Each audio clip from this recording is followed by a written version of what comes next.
Welcome back to clean news Rajasthan. चलिए देखते हैं राजस्थान की 15 फटाफट बड़ी खबरों को। शुभेंदु अधिकारी बनेंगे बंगाल के मुख्यमंत्री भजनलाल शर्मा ने दी शुभकामनाएं। पश्चिम बंगाल की राजनीति को लेकर बड़ा बयान सामने आया है। राजस्थान के मुख्यमंत्री भजनलाल शर्मा ने कहा कि शुभेंदु अधिकारी ही बंगाल के नए मुख्यमंत्री बनेंगे।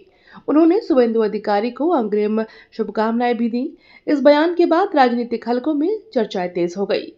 भाजपा नेताओं का दावा है कि आगामी चुनाव में पश्चिम बंगाल में सत्ता परिवर्तन होगा और पार्टी मजबूत जन समर्थन के साथ सरकार बनाएगी। रात्रि चौपाल की गुहार पर सीएम ने बेटियों की मांग सुबह ही मानी। मुख्यमंत्री की रात्रि चौपाल में छात्राओं ने अपनी समस्या रखते हुए विशेष मांग की थी। छात्राओं की गुहार पर मुख्यमंत्री ने तुरंत संज्ञान लिया और अगले ही सुबह आदेश जारी कर उनकी मांग पूरी कर दी।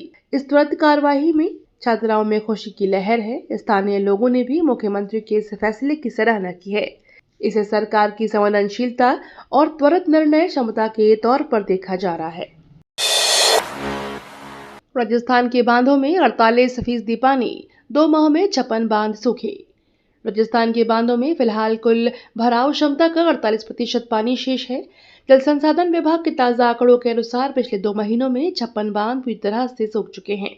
लगातार बढ़ती गर्मी और कम वर्षा के कारण जल स्तर तेजी से घट रहा है। इससे कई क्षेत्रों में पेयजल और सिंचाई को लेकर चिंता बढ़ने लगी है। प्रशासन हालात पर नजर बनाए हुए है। प्राथमिक शिक्षक भर्ती में पद बढ़े, अब 7,000 युवाओं को मिलेगा मौका। राजस्थान में सरकारी नौकरी की तैयारी कर रहे युवाओं के लिए बड़ी राहत की खबर है।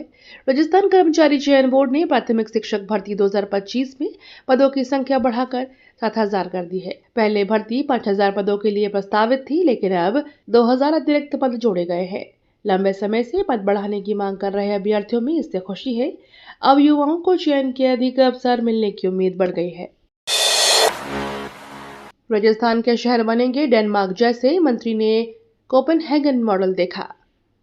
राजस्थान के शहरों को आधुनिक और बेहतर सुविधाओं से लैस करने की तैयारी शुरू हो गई है। यूडीएच मंत्री ने डेनमार्क की राजधानी कोपेनहेगन पहुंचकर ई गवर्नेंस और शहरी विकास मॉडल का अध्ययन किया। इस दौरे का मकसद राजस्थान के शहरों में स्मार्ट तकनीक, बेहतर ट्रैफिक व्यवस्था और नागरिक सुविधाओं को मजबूत करना है। सरकार का कहना है कि अंतर्राष्ट्रीय मॉडल से सीख लेकर राज्य के शहरी विकास को नई दिशा दी जाएगी। फलौदी और जैसलमेर रेलखंड पर अब 110 की रफ्तार से दौड़ेगी ट्रेनें। फलौदी जैसलमेर रेलखंड पर अब यात्रियों को तेज सफर की सुविधा मिलेगी। रेलवे बोर्ड ने 156 किलोमीटर लंबे इस मार्ग पर ट्रेनों की अधिकतम गति 100 से बढ़ाकर 110 किलोमीटर प्रति घंटा करने की मंजूरी दी है। इसके बाद मेल और एक्सप्रेस ट्रेनें पहले से ज्यादा रफ्तार से दौड़ सकेंगी। इस फैसले से यात्रा समय कम होगा और क्षेत्रीय रेल कनेक्टिविटी को भी नई मजबूती मिलेगी। धरना और धमकियों से एलपीजी वितरण प्रभावित, कार्रवाई की मांग हुई तेज। एलपीजी संकट के बीच धरना प्रदर्शन और धमकियों का असर अब गैस वितरण व्यवस्था पर दिखने लगा है। कई स्थानों पर सप्लाई प्रभावित होने से उपभोक्ताओं को परेशानी का सामना करना पड़ रहा है। फेडरेशन ने आरोप लगाया कि असामाजिक तत्व वितरण व्यवस्था बाधित कर रहे हैं। संगठन ने प्रशासन से ऐसे लोगों के खिलाफ सख्त कानूनी कार्रवाई की मांग की है, ताकि गैस आपूर्ति सामान्य बनी रहे और उपभोक्ताओं को राहत मिल सके। नई बसों से ग्रामीण रूट मजबूत होंगे, बंद मार्ग फिर से शुरू होंगे। नई बसों की सौगात से श्रीगंगानगर डिपो की कुल बस संख्या अब 100 से बढ़कर 110 हो जाएगी। इन बसों के शामिल होने पर ग्रामीण इलाकों और प्रमुख मार्गों पर कनेक्टिविटी मजबूत होगी। खास बात यह है कि इनका उपयोग सिर्फ मौजूदा सेवाओं को बेहतर बनाने तक सीमित नहीं होगा। लंबे समय से बंद पड़े कई अहम रूटों को दोबारा शुरू करने की भी योजना बनाई गई है। अलवर में मुफ्त एचपीवी टीकाकरण के बावजूद बालिकाएं लगवाने से कतरा रहीं। महिलाओं में सर्वाइकल कैंसर के खतरे को कम करने के लिए सरकार ने बालिकाओं के लिए एचपीवी टीकाकरण अभियान शुरू किया है। अलवर जिले में 25,000 बालिकाओं को टीका लगाने का लक्ष्य तय किया गया है, लेकिन मुफ्त वैक्सीनेशन के बावजूद टीकाकरण की रफ्तार धीमी बनी हुई है। वजह एचपीवी वैक्सीन से बांझपन की फैली भ्रांति है, जिसके कारण कई परिवार अब भी अपनी बेटियों को टीका लगवाने से हिचक रहे हैं। कोटा प्रसूता मौत मामले पर गहलोत बोले, यह ध्वस्त स्वास्थ्य व्यवस्था। कोटा में प्रसूताओं की मौत के मामले में प्रदेश की स्वास्थ्य व्यवस्था पर सवाल खड़े कर दिया है। पूर्व मुख्यमंत्री अशोक गहलोत ने इस घटना पर प्रतिक्रिया देते हुए कहा कि यह ध्वस्त होते हेल्थ सिस्टम की परिणति है। उन्होंने आरोप लगाया कि अस्पतालों में संसाधनों और व्यवस्थाओं की कमी का खामियाजा आम लोगों को भुगतना पड़ रहा है। मामले को लेकर सरकार पर जवाबदेही तय करने का दबाव लगातार बढ़ रहा है। एसएमएस अस्पताल में इवनिंग ओपीडी शुरू, मरीजों को अब मिलेगी बड़ी राहत। राजस्थान के मरीजों के लिए राहत भरी खबर है। जयपुर के एसएमएस अस्पताल में अब इवनिंग ओपीडी की शुरुआत कर दी गई है। नई टाइम टेबल के तहत मरीजों को शाम के समय में भी चिकित्सीय परामर्श और इलाज की सुविधा मिलेगी। इससे दिन के समय अस्पतालों में बढ़ने वाली भीड़ कम करने में मदद मिलेगी। सरकार का मानना है कि इस व्यवस्था से मरीजों को ज्यादा सुविधा और समय पर बेहतर उपचार मिल सकेगा। एनडीआरएफ ने राजस्थान में आपदा तैयारी और जोखिम वित्त पोषण की समीक्षा की। एनडीआरएफ सदस्य डॉक्टर असवाल ने राजस्थान में आपदा तैयारी और आपदा जोखिम वित्त पोषण व्यवस्थाओं की समीक्षा बैठक की। इस बैठक में विभिन्न विभागों की तैयारियों, संसाधनों और आपात स्थिति से निपटने की क्षमता का आकलन किया गया है। डॉक्टर असवाल ने आपदा प्रबंधन तंत्र को और मजबूत बनाने पर जोर दिया। साथ ही जोखिम वित्त पोषण की प्रभावी व्यवस्था को विकसित करने के निर्देश दिए ताकि संकट के समय त्वरित राहत और बचाव कार्य सुनिश्चित हो सके। शेखावटी विश्वविद्यालय में अब हर दस्तावेज पर दिखेगा सिर्फ भारत। शेखावटी विश्वविद्यालय ने एक अहम फैसला लेते हुए अब डिग्री से लेकर वेबसाइट तक हर आधिकारिक दस्तावेज में भारत शब्द इस्तेमाल करने का निर्णय लिया है। विश्वविद्यालय प्रशासन के अनुसार यह बदलाव संस्थान की आधिकारिक पहचान में एक रूपता लाने के उद्देश्य से किया गया है। नए आदेश के बाद प्रमाण पत्र, पत्राचार और डिजिटल प्लेटफॉर्म समेत सभी दस्तावेजों में यही शब्द दिखाई देगा। इस निर्णय की शिक्षा जगत में चर्चा तेज हो गई है। एसआई भर्ती परीक्षा 2021 निरस्त, राज्य सरकार की सिफारिश पर बड़ा फैसला। राजस्थान में एसआई और प्लाटून कमांडर भर्ती परीक्षा 2021 को निरस्त कर दिया गया है। राज्य सरकार की अनुशंसा के बाद यह बड़ा फैसला लिया गया है।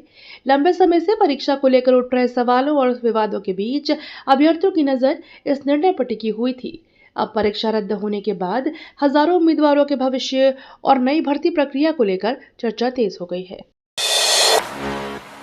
जोराराम कुमावत के जन्म दिवस पर 50,000 गौवंश का हुआ टीकाकरण। जोराराम कुमावत के जन्म दिवस पर प्रदेश की गौशालाओं में विशेष शिविर आयोजित किए गए। इन शिविरों के दौरान करीब 50,000 गौवंश का टीकाकरण किया गया। अभियान का उद्देश्य पशुओं को मौसमी बीमारियों से बचाना और गौशालाओं में स्वास्थ्य सुरक्षा मजबूत करना रहा। बड़ी संख्या में पशुपालकों और गौशाला संचालकों ने इसमें भाग लिया। सरकार ने इसे पशुधन संरक्षण की दिशा में अहम पहल बताया है। वेतन वृद्धि नहीं हुई तो गड़ा सीमेंट मजदूरों की हड़ताल रहेगी जारी। गड़ा सीमेंट फैक्ट्री के मजदूरों ने साफ ऐलान किया है कि वेतन वृद्धि की मांग पूरी नहीं होने तक उनकी हड़ताल जारी रहेगी। मजदूरों का कहना है कि लंबे समय से वेतन बढ़ाने की मांग उठाई जा रही है, लेकिन अब तक कोई ठोस निर्णय नहीं लिया गया। इससे कर्मचारियों में नाराजगी बढ़ गई है। मजदूरों ने चेतावनी दी है कि मांगे पूरी नहीं होने पर आंदोलन और तेज किया जाएगा। राजस्थान में 148 किलोमीटर नई रेल लाइन से गांव को मिलेगी सीधी कनेक्टिविटी। राजस्थान में रेलवे नेटवर्क के विस्तार की दिशा में बड़ा कदम उठाया गया है। राज्य में 148 किलोमीटर लंबी रेल लाइन बनाई जाएगी, जिससे ग्रामीण क्षेत्रों को सीधी रेल कनेक्टिविटी मिल सकेगी। इस परियोजना से दूर दराज के गांव के लोगों को यात्रा में सुविधा मिलने की उम्मीद है। नई रेल लाइन क्षेत्र के विकास और आवागमन को नई गति देगी। जयपुर डीआरटी लोक अदालत में 450 से ज्यादा मामलों का हुआ निस्तारण। जयपुर जीआरटी लोक अदालत में बड़ी सफलता मिली है, जहां 450 से अधिक मामलों का निस्तारण किया गया। अधिकारियों के अनुसार इस पहल से लगभग 300 करोड़ रुपए से ज्यादा की वसूली संभव हो सकेगी। लोक अदालत के जरिए लंबित मामलों को तेजी से सुलझाने में मदद मिली है, जिससे पक्षकारों को राहत मिली और न्यायिक प्रक्रिया को भी गति मिली है। रेतीली जमीन पर ब्लू गोल्ड की दस्तक, झींगा पालन को मिली रफ्तार। राजस्थान की रेतीली जमीन पर अब ब्लू गोल्ड यानी झींगा पालन तेजी से बढ़ने लगा है। इसके लिए सरकार ने झींगा फार्मों के पंजीकरण, जरूरी दस्तावेज और शुल्क की प्रक्रिया तय कर दी है। साथ ही झींगे की उपयुक्त प्रजातियां, जैव सुरक्षा, पर्यावरण संरक्षण और निगरानी व्यवस्था को भी एसओपी में शामिल किया गया है। इससे किसानों के लिए आय के नए अवसर खुलने की उम्मीद बढ़ गई है। Akhil Bharatiya IPSC football tournament में सैनिक स्कूल चित्तौड़गढ़ बना champion. Akhil Bharatiya IPSC football tournament में सैनिक स्कूल चित्तौड़गढ़ ने शानदार प्रदर्शन करते हुए चैंपियन का खिताब अपने नाम किया। फाइनल मुकाबले में टीम ने अनुशासित खेल, मजबूत रणनीति और बेहतरीन तालमेल का परिचय दिया। पूरे टूर्नामेंट में खिलाड़ियों ने लगातार दमदार प्रदर्शन किया। जीत के बाद स्कूल परिसर में खुशी का माहौल है। खिलाड़ियों की इस उपलब्धि पर शिक्षकों, अभिभावकों और साथियों ने टीम को बधाई दी। वनपाल भर्ती परीक्षा 28 जून को अयोग्य अभ्यर्थियों के लिए आवेदन वापसी का आखिरी मौका। राजस्थान कर्मचारी चयन बोर्ड ने वनपाल भर्ती परीक्षा की तारीख घोषित कर दी है। परीक्षा 28 जून 2026 को आयोजित होगी। जिन अभ्यर्थियों के पास निर्धारित शैक्षणिक योग्यता नहीं है या जो परीक्षा नहीं देना चाहते, अवसर दिया गया है। उम्मीदवार 14 मई से 16 मई तक एसएसओ पोर्टल के माध्यम से आवेदन वापस ले सकते हैं। बोर्ड ने अयोग्य उम्मीदवारों को समय रहते आवेदन वापस लेने की चेतावनी दी है। जयपुर नगर निगम की कार्यवाही में 12 कैंटर जब्त, कैरिंग चार्ज वसूला। नगर निगम जयपुर की सतर्कता शाखा ने शहर में बड़ी कार्रवाई करते हुए 12 कैंटर सामान्य जब्त किए हैं। कार्रवाई के दौरान नियमों का उल्लंघन पाए जाने पर संबंधित लोगों से 23,500 रुपए कैरिंग चार्ज वसूला जाएगा। निगम अधिकारियों का कहना है कि शहर में अवैध परिवहन और नियमों की अनदेखी के खिलाफ अभियान लगातार जारी रहेगा। इस कार्रवाई से नियम तोड़ने वालों में हड़कंप मच गया।